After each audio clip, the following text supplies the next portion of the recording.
अस्सलामुअलैकुम students, welcome to my YouTube channel MZ math studio. हमने exercise 4.1 का question number 1 solve कर लिया था। आज की वीडियो में हम क्वेश्चन नंबर 2 सॉल्व करेंगे।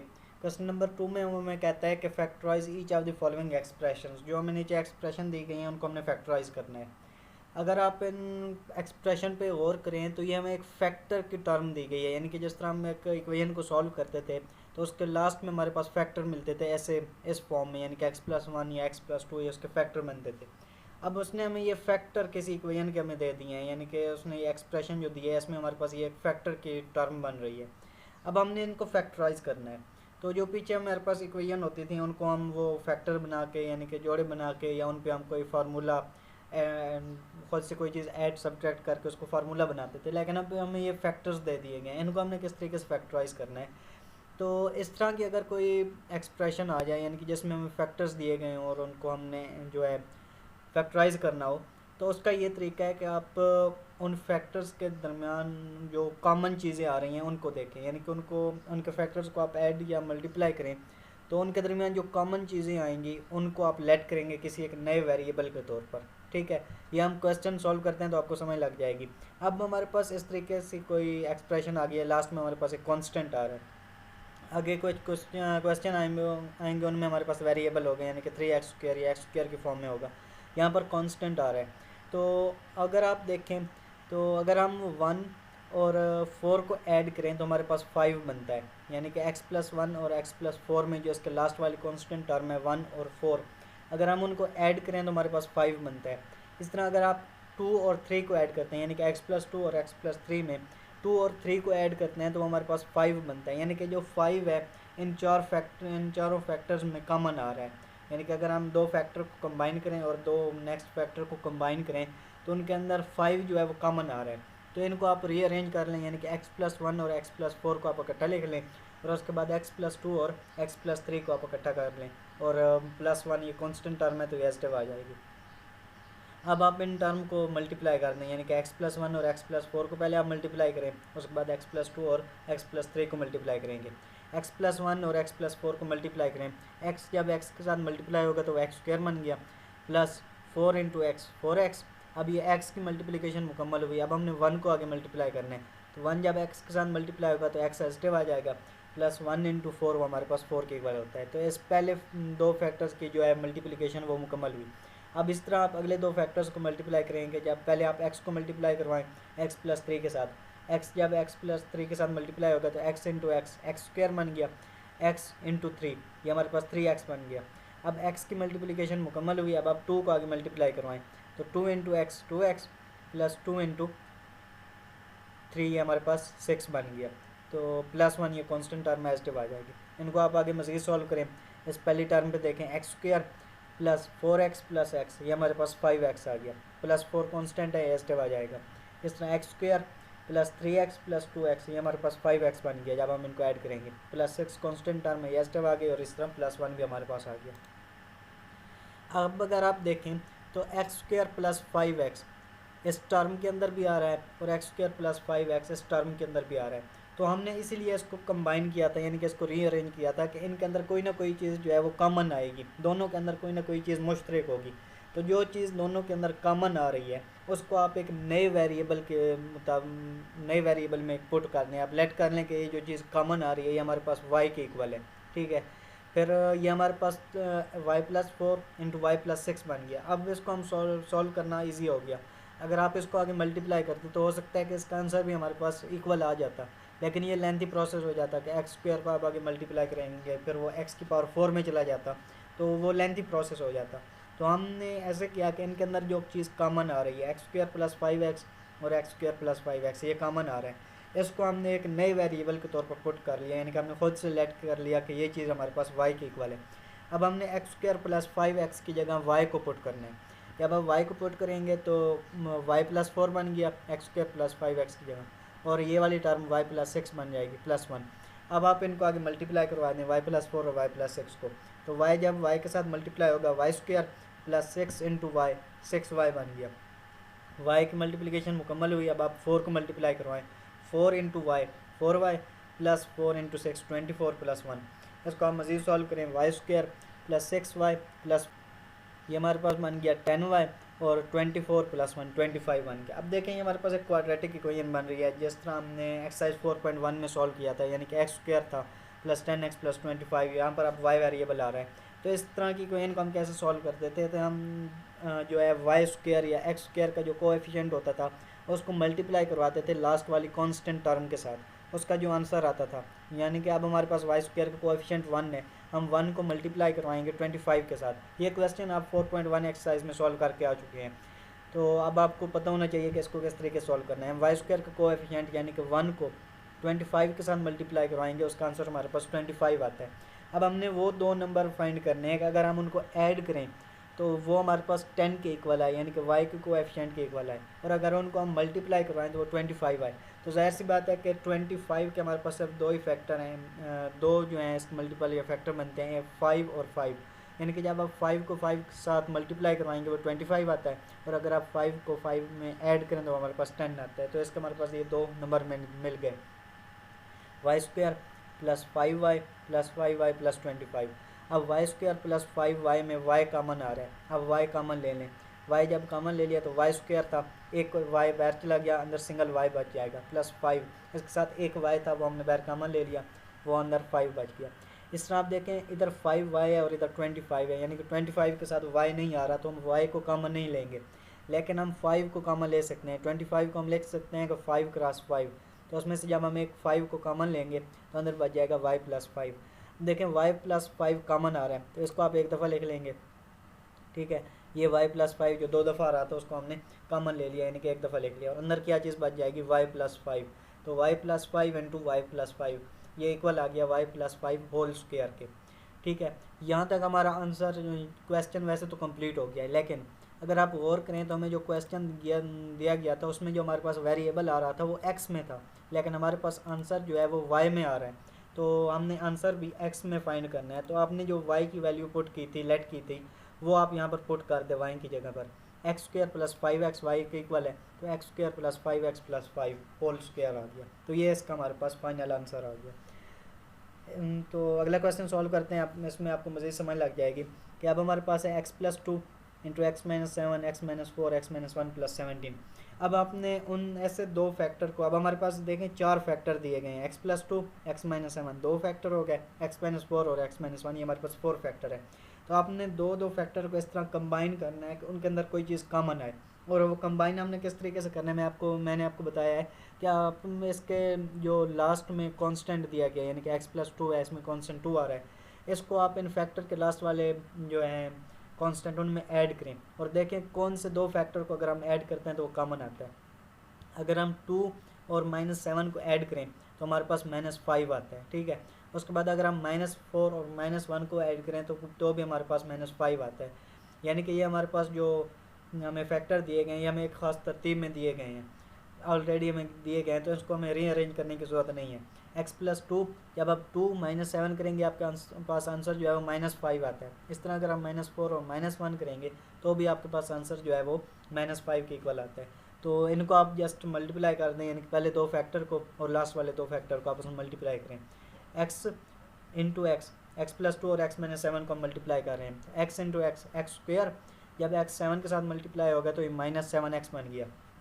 अब x की मल्टीप्लिकेशन मुकम्मल हुई, अब आप 2 को मल्टीप्लाई करेंगे, 2 इंटू एक्स 2x बन गया, प्लस माइनस माइनस और 2 इंटू 7 हमारे पास 14 के इक्वल होता है। अब इस पहले दो फैक्टर की मल्टीप्लिकेशन मुकम्मल हुई, अब आप अगले फैक्टर को मल्टीप्लाई करवाएं तो x into x x square plus x minus x, जब 1 के साथ मल्टीप्लाई होगा तो ये -x के इक्वल आ गया। इस तरह -4 और ये x -4x और माइनस माइनस प्लस हो जाएगी तो 4 इंटू 1 4 के इक्वल आ गया, प्लस 17 कॉन्स्टेंट है, ये एस्टिव रहेगा। अब आप इसको मज़ीद सॉल्व करें तो एक्स स्क्वायर और -7x प्लस 2x ये हमारे पास इक्वल आ गया -5x के इक्वल -14। अब इस टर्म में देखें कि एक्स स्क्वायर -x -4x तो ये -5x बन गया, प्लस 4 कॉन्स्टेंट है वो एस्टिव आ गया, इस तरह प्लस 17। अब आप देखें कि एक्स स्क्वायर -5x इन दोनों के अंदर कॉमन आपको नज़र आ रहा होगा। इस टर्म में भी हमारे पास एक्स स्क्वायर -5x है और इस टर्म के अंदर भी हमारे पास एक्स स्क्वायर -5x है। अब दोनों टर्म के अंदर जो है वो एक चीज़ कॉमन आ रही है, तो आप इसको एक नए वेरिएबल की जगह पुट के मुताबिक लेट कर लें कि हम लेट करते हैं कि ये जो एक्स स्क्वायर -5x है ये इक्वल है वाई के। ठीक है, हम वाई के इक्वल क्यों पुट कर रहे हैं, क्योंकि जब हम इस टर्म को जो है आपस में मल्टीप्लाई करके सॉल्व करेंगे तो वो बहुत लेंथी इसकी कैलकुलेशन बन जाती है, यानी कि एक्स की पावर 4 आएगा, फिर उसको आप मज़ीद सॉल्व करेंगे, फार्मूले की शक्ल देंगे। तो इससे बेहतर है कि आप इसको किसी एक नए वेरिएबल में पुट कर दें, यानी कि एक्स स्क्वायर माइनस 5x की जगह आप वाई पुट कर दें। ये हमने खुद सेलेक्ट कर लिया। फिर जब हम लास्ट में इसका आंसर निकालेंगे तो वो हमारे पास वाई की शक्ल में आ रहा होगा, फिर आप उस वाई की जगह इस x square minus 5x put कर देंगे। खैर एक्स स्क्वायर माइनस 5x दोनों में कॉमन आ रहा है, इसकी जगह हमने y पुट किया। जब हम इसकी जगह y पुट करेंगे तो ये वाली जो एक्सप्रेशन थी वो हमारे पास बन जाएगी y minus 14 into y plus 4, यानी कि एक्स स्क्वायर माइनस 5x की जगह हम y को पुट कर रहे हैं, प्लस 17 कॉन्स्टेंट टर्म है, ये एस डिवाइड आएगी।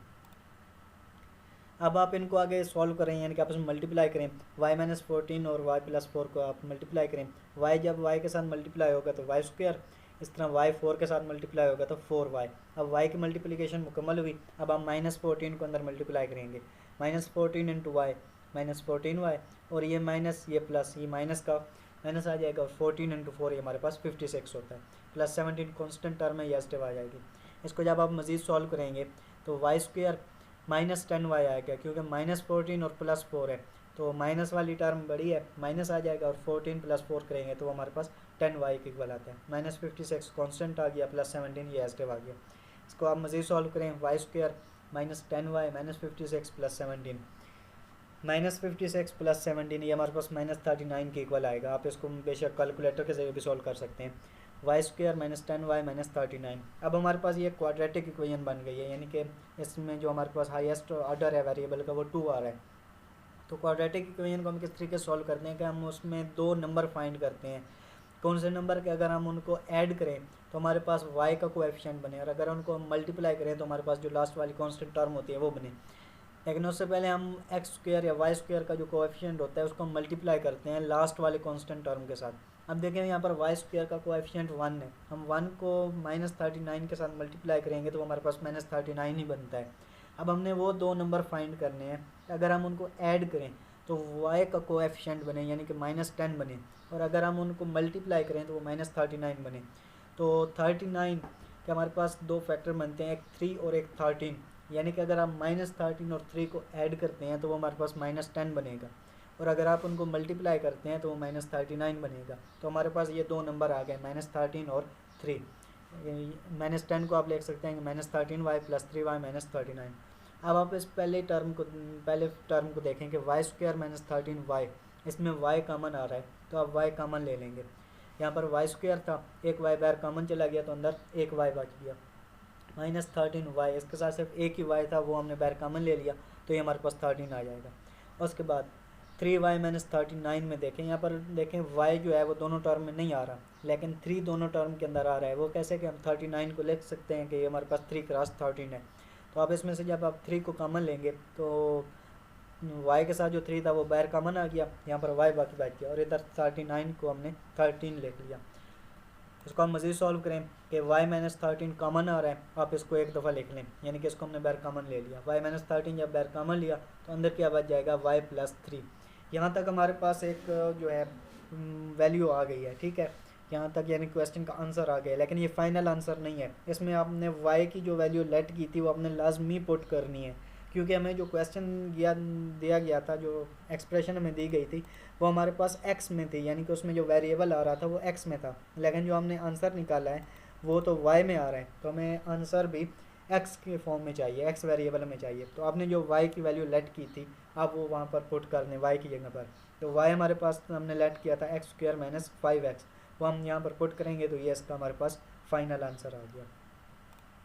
अब थर्ड पार्ट में देखें कि हमने जो पहले दो पार्ट सॉल्व किए हैं उसमें हम जो है फैक्टर्स को रीअरेंज करके उनमें कोई कॉमन वैल्यू जो है वो फाइंड करते थे, और उनको मल्टीप्लाई करके हमारे पास ये एक्सप्रेशन आती थी, ठीक है। यहाँ पर उसने हमें बुक वाले ने हमें फैक्टर्स को ख़ुद मल्टीप्लाई करके और उसकी रीअरेंजमेंट करके एक्सप्रेशन हमें दे दी है। 2x square plus 7x plus 3 into 2x square plus 7x plus 5 plus 1। अब आप अगर देखें तो इसमें जो 2x स्क्वायर प्लस 7x है वो कॉमन आ रहा है, यानी कि दोनों टर्म्स के अंदर कॉमन आ रहा है। तो जो टर्म जो है वो कॉमन आ रही है हम उसको y के इक्वल या किसी वेरिएबल के इक्वल पुट करते हैं। तो हम 2x स्क्वायर प्लस 7x को पुट करेंगे कि हमारे पास वाई के इक्वल है। तो 2x² प्लस 7x की जगह y आ गया, y plus 3 into y plus 1, ये कांस्टेंट है, ये एस्टिव आ जाएगा। इनको आप मल्टीप्लाई करें कि y जब y के साथ मल्टीप्लाई होगा तो y² plus Y into 5y। अब y की मल्टीप्लिकेशन मुकम्मल हुई, 3 को हम आगे मल्टीप्लाई करेंगे, 3 into Y 3y plus 3 into 5 15, और ये प्लस 1 कांस्टेंट आ गया। इसको आप मज़ीद सॉल्व करें तो y² 5y प्लस 3y, ये हमारे पास 8y के इक्वल आता है, प्लस 15 प्लस 1, ये कांस्टेंट एस्टिव आ गया। जब आप इसको मज़ीद सॉल्व करेंगे तो 15 और 1 ऐड हो गया, तो हमारे पास ये क्वाड्रेटिक इक्वेशन बनती है y² प्लस 8y प्लस 16। अब क्वाड्रेटिक इक्वेशन बन रही है तो क्वाड्रेटिक इक्वेशन के हम फैक्टर्स बनाकर या जोड़े बनाकर हम इसको सॉल्व करते हैं। y² के कोएफिशिएंट को आप 16 के साथ मल्टीप्लाई करेंगे, उसका आंसर हमारे पास आता है 16। तो अब आपने वो दो नंबर फाइंड करने हैं कि अगर आप उनको ऐड करें तो y का कोएफिशिएंट बने, यानी कि 8 हमारे पास बने, और अगर हम उनको मल्टीप्लाई करें तो हमारे पास 16 बने। तो हमारे पास ऐसे दो नंबर हैं 4 और 4, जब आप इनको ऐड करेंगे तो हमारे पास 8 बनता है, और जब आप इनको मल्टीप्लाई करेंगे तो हमारे पास 16 बनता है। तो हमारे पास दो नंबर आ गए और दोनों हमारे पास 4 हैं। तो y² plus 4y plus 4y plus 16। अब आप इस पहली टर्म में से y को कॉमन ले लें, यानी कि y² प्लस 4y में से हम y को कॉमन ले लेंगे। y² था, एक y बाहर चला गया, कॉमन आ गया, वो अंदर हमारे पास सिंगल y बाकी बच गया। इतना 4 के साथ सिंगल y था, वो हमने बाहर कॉमन ले लिया, अंदर y प्लस 4 बन गया। प्लस इसमें से हम 4 को कॉमन लेंगे क्योंकि y दोनों टर्म के अंदर नहीं आ रहा, तो 4 को कॉमन लिया, अंदर बच गया y प्लस 4। अब y प्लस 4 और ये y प्लस 4 कॉमन आ रहा है, इसको आपको कॉमन ले लें, y प्लस 4, अंदर क्या बच जाएगा y प्लस 4। अब y plus 4 into y plus 4, इसको हम लिख सकते हैं कि हमारे पास y प्लस 4 होल स्क्वायर है। ये पार्ट नंबर 1 की तरह है, उसमें भी हमारे पास स्क्वायर बन रहा था। अब यहाँ तक हमारे पास इसकी जो है फैक्टराइजेशन वो मुकम्मल होगी, इसको हम मज़ीद सॉल्व नहीं कर सकते, लेकिन हमें आंसर जो चाहिए वो हमें x की फॉर्म में चाहिए, यानी कि उसमें हमारे पास जो वेरिएबल हो वो x की फॉर्म में हो, क्योंकि हमें जो क्वेश्चन गिवन है वो भी x की फॉर्म में है। तो आपने जो y की वैल्यू लेट की थी वो यहाँ पर आप पुट कर दें। हमने y को लेट किया था कि वो हमारे पास 2x² प्लस 7x के इक्वल है, तो आप y की जगह 2x² प्लस 7x पुट कर दें, तो ये आपके पास इसका फाइनल आंसर आ जाएगा। चौथा पार्ट भी सेम वैसे ही है कि 3x² plus 5x plus 3 into 3x² plus 5x plus 5 minus 3। तो इसमें देखें हमारे पास 3x² प्लस 5x ये कॉमन आ रहा है। अगर ये कॉमन आ रहा है तो इसको आप एक नए वेरिएबल में पुट करेंगे, यानी कि हमने लेट कर लिया ये वाली जो कॉमन टर्म थी वो y के इक्वल है। जब आप y की 3x² प्लस 5x की जगह y पुट करेंगे तो हमारे पास ये बनता है y plus 3 into y plus 5 minus 3। इनको आप मल्टीप्लाई करें, y के साथ मल्टीप्लाई होगा तो y², इस तरह y 5 के साथ मल्टीप्लाई होगा तो 5y। अब हमने 3 को आगे मल्टीप्लाई करना है, 3 into Y 3y plus 3 into 5 15 बन गया, और ये माइनस 3 कॉन्स्टेंट आ रहा है तो ये एस्टिव आ जाएगा। अब आप इसको मज़ीद सॉल्व करें, y² plus 5y plus 3y 8y बन गया, प्लस 15 माइनस 3 जो है वो एस्टिव आ गया। अब आप इसको मज़ीद सॉल्व करेंगे, 15 में से 3 गए तो 12, आपके पास ये क्वाड्रेटिक इक्वेशन बन गई y² प्लस 8y प्लस 12। तो अब भी हमने इसको कैसे सॉल्व करना है कि हमने दो नंबर फाइंड करने हैं कि अगर हम उनको ऐड करें तो हमारे पास y का कोएफिशिएंट बने, और अगर उनको मल्टीप्लाई करें तो हमारे पास 12 बने। यहाँ पर y² का कोएफिशिएंट 1 है, 1 12 के साथ मल्टीप्लाई होगा तो 12। तो हमारे पास दो नंबर बनते हैं 6 और 2, कि जब हम इनको ऐड करेंगे तो हमारे पास 8 बनता है, और जब हम इनको मल्टीप्लाई करेंगे तो हमारे पास 12 बनता है। तो हमारे पास दो नंबर आ गए 6 और 2। तो y² plus 6y plus 2y plus 12। अब आप इसमें से y को कॉमन लेंगे, जो पहले दो टर्म आ रही हैं, जब हम इसमें से y को कॉमन लेंगे तो अंदर बच जाएगा y प्लस 6, और इस तरह 2y प्लस 12 में से 2 कॉमन आता है तो 2 को हमने कॉमन ले लिया, अंदर बच जाएगा y प्लस 6। आपने ये वाली टर्म बनानी होती है, जो y² और y में से आपने टर्म कॉमन ली होती है, आपने वही टर्म अगली टर्म में बनानी होती है। तो y प्लस 6 हमारे पास कॉमन आ गया, इसको हमने कॉमन ले लिया और अंदर बाकी बच गया y प्लस 2। अब यहाँ तक हमारे पास इसका आंसर आ गया, लेकिन हमें आंसर जो है वो x की फॉर्म में चाहिए। तो हम यहाँ पर y की जो वैल्यू हमने लेट की थी वो यहाँ पर पुट कर देंगे। y हमने लेट किया था 3x² प्लस 5x के इक्वल, तो y की जगह पर हम वो वैल्यू पुट कर देंगे, तो ये आपके पास इसका फाइनल आंसर आ गया। अब पाँचवा पार्ट है, इसमें आप गौर करें तो इसमें वैसे तो हमें एक फैक्टर्स दिए गए हैं, लेकिन जो हमने क्वेश्चन नंबर 2 के पहले दो पार्ट सॉल्व किए थे उसमें भी हमें फैक्टर दिए गए थे, लेकिन लास्ट में हमारे पास कांस्टेंट टर्म आ रही होती थी। लेकिन यहाँ पर कांस्टेंट टर्म नहीं है, यहाँ पर ये क्वाड्रेटिक टर्म है, यानी कि x² की फॉर्म में है, ठीक है। और अगर आप इन पे गौर करें तो इनमें हमारे पास इन फैक्टर में कोई भी चीज़ कॉमन नहीं आ रही। अगर आप 1 और 2 को ऐड करते हैं तो 3 बनता है, फिर आप 3 और 6 को ऐड करेंगे तो वो हमारे पास 9 बनता है।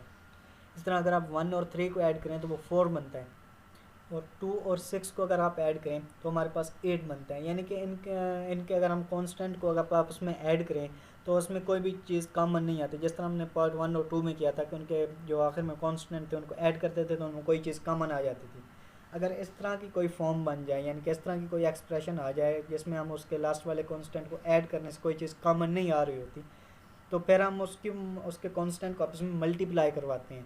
यानी कि पहले हम ऐड करवाते रहे हैं, यानी कि 1 और 2 को ऐड करते थे 3 आता था, फिर उसके अगली टर्म को हम ऐड करते थे तो कोई और चीज़ आ जाती थी, यानी कि 3 आती थी। लेकिन इसमें अगर आप देखें तो इसके अगर हम कांस्टेंट को ऐड करें, यानी कि 1 को ऐड करते हैं, 2 को, 3 को, 6 को, तो इनके अंदर कोई भी चीज़ कॉमन नहीं आती। तो इस तरह की अगर कोई एक्सप्रेशन आ जाए कि उसमें कोई चीज़ कॉमन नहीं आ रही, तो हम उसके जो लास्ट वाले कांस्टेंट होते हैं उन किसी दो फैक्टर के, उनको हम उसमें मल्टीप्लाई करके चेक करते हैं कि क्या मल्टीप्लाई करने से इसके अंदर कोई चीज़ कॉमन आ रही है। अगर आप 1 और 6 को मल्टीप्लाई करवाते हैं तो हमारे पास बनता है 6, ठीक है। इस तरह अगर आप 2 और 3 को मल्टीप्लाई करवाते हैं तो भी हमारे पास बनता है 6, यानी कि x+1 और x+6 को हम कंबाइन करेंगे। इस तरह x+2 और x+3 को हम कंबाइन करेंगे। हमने यहाँ पर मल्टीप्लाई क्यों किया है, क्योंकि अगर हम इनके कांस्टेंट को ऐड करते हैं तो हमारे पास कॉमन चीज़ नहीं आ रही। तो हमें एक कॉमन चीज़ ही चाहिए, चाहे वो हमें एडिशन से मिले या मल्टीप्लिकेशन से। अगर एडिशन से नहीं मिल रही तो हम उस वक्त में मल्टीप्लिकेशन अप्लाई करेंगे, लेकिन सबसे पहले हम एडिशन को देखेंगे, क्या ऐड करने से हमारे पास कोई चीज़ कॉमन आती है। तो ऐड करने से कोई चीज़ कॉमन नहीं आ रही तो हम इनके कांस्टेंट को मल्टीप्लाई करके चेक करेंगे। तो हमने इसको रीअरेंज कर लिया, x+1 और x+6 को हमने इकट्ठा लिख लिया। इस तरह हमने x+2 और x+3 को इकट्ठा लिख लिया और -3x² एस्टिव आ जाएगी। अब आप इनको ऐसे ही आगे सेम प्रोसेस है जिस तरह हमने पिछले पार्ट सॉल्व किए हैं कि आप इनको मल्टीप्लाई करें, इनके अंदर कोई चीज़ कॉमन आएगी। अगर आप x और x को मल्टीप्लाई करते हैं तो वो x² बन जाएगा। इस तरह x जब 6 के साथ मल्टीप्लाई करते हैं 6x। अब हमने 1 को मल्टीप्लाई करना है तो 1 इंटू एक्स, वो हमारे पास x बनेगा, +1 इंटू 6 हमारे पास 6 के इक्वल आ गया। इस तरह आप x+2 और x+3 को मल्टीप्लाई करवाएं तो x² + 3x + 2x + 6 और ये -3x² एस्टिव आ जाएगा। इसको हम मज़ीद सॉल्व करें, x² + 7x + 6 और x² + 5x + 6 -3x²। अब देखें, पहले हम x² और x की फॉर्म में कोई चीज़ कॉमन लेते थे, यानी कि पिछले जो हमने पार्ट सॉल्व किए हैं उनमें हमारे पास x² + x की फॉर्म में हमारे पास कोई चीज़ कॉमन आ रही होती थी। लेकिन अब अगर आप देखें तो हमारे पास x² + 6 कॉमन आ रहा है, यानी कि x² + 6 + 7x। इसको हमने दोबारा रीअरेंज करके लिख लिया। इस तरह x² + 6 + 5x - 3x²। तो आप देखें कि इसमें x² + 6 दोनों के अंदर कॉमन आ रहा है, दोनों टर्म्स के अंदर कॉमन आ रहा है। तो हम x² + 6 को किसी एक नए वेरिएबल की फॉर्म में पुट करेंगे, ठीक है। हमने इस x² + 6 को पुट कर दिया कि हमारे पास y के इक्वल है। जब हम इसको y के इक्वल पुट करेंगे तो ये हमारे पास आ जाएगा y + 7x × y + 5x - 3x²। इसको आप मज़ीद वैसे सॉल्व कर लें कि उनको मल्टीप्लाई करें तो y² + 5xy + 7xy, इसको हमने मल्टीप्लाई किया, +35x² - 3x², या y² + 5xy + 7xy, तो ये हमारे पास बन गया 12xy। उसके बाद 35 में से जब हम 3 को माइनस करेंगे तो हमारे पास 32 बनता है। अब आप इसको मज़ीद और से समझिएगा कि हमारे पास y² का कोएफिशिएंट 1 है, हमने 1 को मल्टीप्लाई करवाना है x² के कोएफिशिएंट से, ठीक है। अब यहाँ पर कोई कांस्टेंट टर्म नहीं आ रही, लेकिन हमने y² का जो कोएफिशिएंट है उसको हमने मल्टीप्लाई करवाना है 32 के साथ, तो वो हमारे पास बनेगा 32। इस तरह हमने अब वो नंबर फाइंड करने हैं कि अगर हम उनको ऐड करें तो वो एक्स वाई का कोएफिशिएंट बने। अब हमने यहाँ पर एक्स वाई का कोएफिशिएंट देखना है, सिंगल एक्स या सिंगल वाई का कोएफिशिएंट नहीं देखना। और अगर हम उनको ऐड करें तो वो एक्स वाई का कोएफिशिएंट यानी कि 12 बने, और अगर हम उनको ऐड मल्टीप्लाई करें तो वो हमारे पास 32 के इक्वल है। तो वो हमारे पास दो नंबर हैं 8xy और 4xy का। अगर आप इनको मल्टीप्लाई करवाते हैं तो वो हमारे पास 32 के इक्वल आता है, और अगर आप इनको ऐड करते हैं तो वो 12 के इक्वल आता है। तो ये हमारे पास दो नंबर आ गए 8xy + 4xy + 32x²। अब आप पहली टर्म में से y कॉमन आ रहा है, दोनों के अंदर आ रहा है, तो y हम कॉमन ले लेंगे। अंदर बच गया y + 8xy, एक y बाहर चला गया तो अंदर बाकी बच गया 8x। इस तरह आप देखें कि इसके अंदर x भी कॉमन आ रहा है और 4 भी कॉमन आ रहा है, तो हमने 4x को जो है वो कॉमन ले लिया। अंदर क्या बच जाएगा y, क्योंकि 4x बाहर चला गया, +32 में से 32 को अगर 4 पे डिवाइड करें तो हमारे पास 8 आता है, और एक्स स्क्वायर था, एक एक्स बाहर चला गया, अंदर बच गया 8x। अब देखें ये वाला y प्लस 8x और ये वाला y प्लस 8x कॉमन आ रहा है, तो इसको आप बाहर कॉमन निकालेंगे और अंदर क्या बच जाएगा, y प्लस 4x आ जाएगा।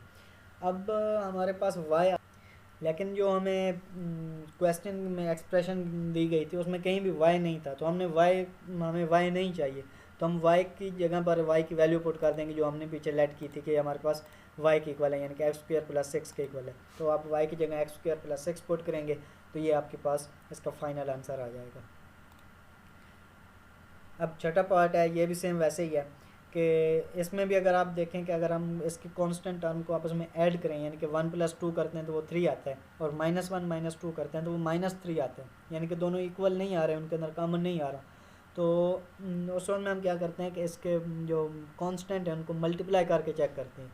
अगर हम x + 1, इसका कांस्टेंट 1 है और इधर कांस्टेंट 2 है, अगर हम 1 और 2 को मल्टीप्लाई करवाते हैं तो वो हमारे पास 2 बनता है, यानी कि अगर हम इस 1 और इस 2 को आपस में मल्टीप्लाई करते हैं तो वो हमारे पास 2 बनता है। इस तरह अगर आप -1 और -2 करेंगे तो माइनस माइनस प्लस हो जाएगी और 1 × 2 2 आता है, यानी कि अंदर कॉमन चीज़ आ रही है, यानी कि x + 1 और x + 2 को हम कंबाइन करेंगे। इस तरह x - 1 और x - 2 को भी आपस में कंबाइन करेंगे, प्लस 13x² ये एस्टिव आ जाएगा। अब आप सेम प्रोसीजर है कि आप इनको मल्टीप्लाई करवाएं, x² + 2x + x + 2, हमने x + 1 और x + 2 को मल्टीप्लाई करवाया। इस तरह आप x - 1 और x - 2 को मल्टीप्लाई करवाएं तो हमारे पास बनेगा x² - 2x - x + 2 और 13x² ये एस्टिव आ जाएगा।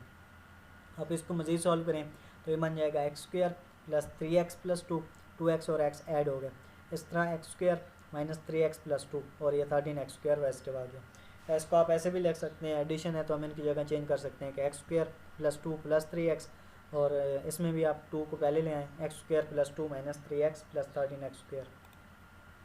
अब आप देखें x + 2 जो है वो हमारे पास कॉमन आ रहा है, यानी कि इस टर्म के अंदर भी है, इस टर्म के अंदर भी, तो इसको हम पुट करेंगे किसी नए वेरिएबल की फॉर्म में, यानी कि हम इसको पुट करते हैं कि हमारे पास y के इक्वल है। आप y ना पुट करें, आप इसकी जगह कोई और वेरिएबल भी ले सकते हैं, wt, यानी कि कोई नए वेरिएबल की शक्ल में हमने इसको पुट करना है।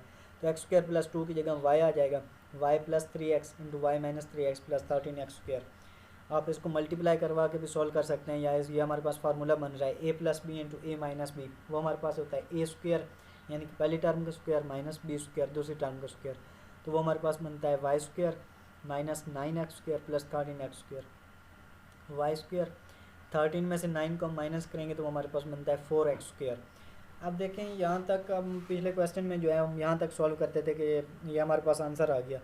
अब देखें हमारे पास यहाँ तक आंसर आ गया है, लेकिन यहाँ पर हमने y की वैल्यू पुट करनी है, क्योंकि हमें जो है y नहीं चाहिए, y को हमने यहाँ पर ख़त्म करना है, तो हमने जो y की वैल्यू लेट की थी हम यहाँ पर वो पुट कर देंगे। हमारे पास y = x² + 2 है, तो y² की जगह हमारे पास ये आ जाएगा x² + 2 का स्क्वायर + 4x²। अब देखें हमारे पास फार्मूला बन रहा है a + b होल स्क्वायर, जो हमने एक्सरसाइज 4.1 या 4.2 के पहले क्वेश्चन में किया था कि a + b होल स्क्वायर बन रहा है, और ये हमारे पास इक्वल होता है a², यानी कि पहली टर्म का स्क्वायर + b² सेकंड टर्म का स्क्वायर + 2 और दोनों टर्म का हम आपस में मल्टीप्लाई कर देते हैं। इस फार्मूले के अकॉर्डिंग पहली टर्म का स्क्वायर यानी कि x का स्क्वायर, x² है, इसका हमने मज़ीद स्क्वायर लेना है फार्मूले में, + b², b यहाँ पर 2 है तो ये हमारे पास 2 का स्क्वायर आ गया, + 2 × a हमारे पास x² का रोल जो है वो अदा कर रहा है, और b हमारे पास 2 है, + 4x² आ गया। अब x² और उसका मज़ीद स्क्वायर है तो ये बन जाएगा x⁴, और 2 का स्क्वायर हमारे पास 4 के इक्वल होता है। जब आप इसको सॉल्व करेंगे 2 × 2 4 और 4x², x² के साथ मल्टीप्लाई हो गया 4x²। अब ये भी हमारे पास 4x² एस्टिव चल रहा है तो ये हमारे पास 4x² आ गया। इसको आप मज़ीद सॉल्व करें तो हमारे पास बन गया x⁴ + 4x² + 4x², 8x² + 4। तो ये इसका हमारे पास फाइनल आंसर आ गया, इसको हम मज़ीद सॉल्व नहीं कर सकते। तो अगली वीडियो में इंशाल्लाह हम इससे अगला क्वेश्चन स्टार्ट करेंगे, तो तब तक के लिए अपना ख्याल रखिए, मिलते हैं अगली वीडियो में। अल्लाह हाफ़िज़।